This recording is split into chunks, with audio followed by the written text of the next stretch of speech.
The Cold Case Consultants of America was co-founded by a husband and wife duo on a mission to bring truth to light and justice to victims. And joining us now with details on a Chicago-based case they've been working on is co-founder Alex Baber. Alex, tell us how you got involved in solving cold cases to begin with. Well, initially I was working on a case in 2007 in which I identified a perpetrator in a crime. After releasing evidence, the individual actually contacted me at my residence. And from there, me and my wife had to go off grid for a while. And we just picked it back up and started opening up the company here to try to do some justice for some of these victims. I mean, there are so many cold cases in the U.S. Specifically here in Chicago, we know you're working on the lipstick killer case. What have you found out so far? Well, our company's been able to identify a latent print match that was on Miss Frances Brown's door jamb from 1945. And that print came back with a registered hit to an individual that we've identified now that's connected to other homicides across the nation. So we're about to release this evidence here in the immediate near future. Because originally, the person that they had convicted of 3 of the murders in Chicago was confessed under torture. Is that correct? That is correct. They actually tortured this individual named William Hirons. They did not allow him to see an attorney for representation for 5 days, I believe. His parents for 4 days. He was not fed or given water. They actually physically tortured him. They gave him a spinal tap without a local. They gave him what's sodium pentothal, which is known as true serum. And we found out later that after they released the reports that Dr. Reed had put in his book, he passed all 3 of his polygraph tests, or exams, excuse me. What other new evidence did you discover?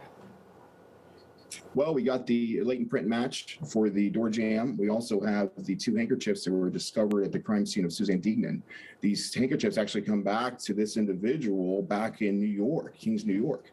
So it's not the owner of the handkerchiefs that was the perpetrator, but an associate of his. So do you believe that this is person A is still alive and B has other victims out here than the 3 that the other guy was convicted for here in Chicago? We have connected him to multiple other homicides, including an audio spectrum analysis match that the FBI released, and also a couple other fingerprints and some other notorious cases, believe it or not. This was not his only crime spree. This was actually his first crime spree that we can identify. Oof.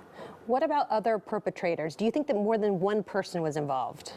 Absolutely. We have identified an accomplice with this individual that lived in the neighborhood with Miss Suzanne Degnan, Miss Ross, and Mrs. Brown. He was actually witnessed in the proximity of the homicide the day of the murder and abduction. So we've got, some really strong forensic evidence here. Thanks to the new advancement in technologies, we're able to identify them 70 years later, 75 years later. Are any of these people still alive, or are they all gone? Negative. The 2 perpetrators, one died in 1994, one died in 2010.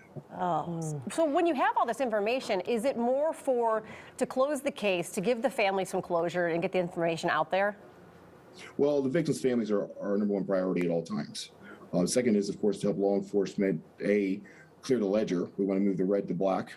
We want to make sure that this innocent man who was incarcerated for 65 years, you have to understand that William Hirons, he obtained a BA behind Illinois bars while he was incarcerated. So this man had not one write-up in 65 years, but yet he dismembered a 6-year-old little girl, and he left a knife in the neck of one of the victims on the scene. It just doesn't add up. So with us doing this, we're going to be able to clear and exonerate his name. Alex, do most law enforcement, do they tend to work well with you, or what's the reception that you receive? It's lukewarm sometimes. Law enforcement has to keep a lot of their evidence close to their chest for the reason that guilty evidence, once you release that into the public domain, it's general knowledge. If you get a suspect, you bring them in, people tend to give false information whenever they're interrogated or questioned. So with that being said, some of them have been open to us on these older cases, especially when they understand that they're not getting anywhere. These newer cases are a little more difficult to get our hands on, but some of the agencies are opening up their doors to us. How many cases are you guys able to take on at once? Well, I have one of the best teams out there. I have the number 1 forensic document examiner in the nation, if not the world, in Kurt Baggett. I got retired detective Patrick Capone from Atlanta, who's a Officer of the Year award winner, Emerald Award winner. I have Dr. Arpad Voss, who's a leading anthropologist and forensic scientist. And I also have Joe Cochran, who's Hall of Fame reporter and true crime documentarian. Yeah. So these guys, what I do is I get a case file, I break it down, I get down to the hard evidence and facts, not opinions or assumptions. I disperse it among the team. Then we come back as a collective, we go over the new evidence, and then we pursue it. So we're able to take on quite a few cases at once. We've never denied one victim to this day. Alex, what if there's a family watching right now that, has a case that they want to talk to you about? How do they find you? If you go online, we're at cccoa.us. Again, cccoa.us. We're also on Facebook under the same name and Twitter. You can reach our business at any time. We do take phone calls, we take emails, and we do take messages, text messages have been coming through also. My personal cell number is available also on the website. So if you have any concerns or questions, please reach out to us. If you have a case you'd like us to look at, we're here to help. We need to get answers and justice for everybody. Awesome. Fascinating work. Yeah, such fascinating work. Alex, thank you so much for joining us. I appreciate you guys having me. It's people like you that make this possible. Awesome. Thanks, Alex.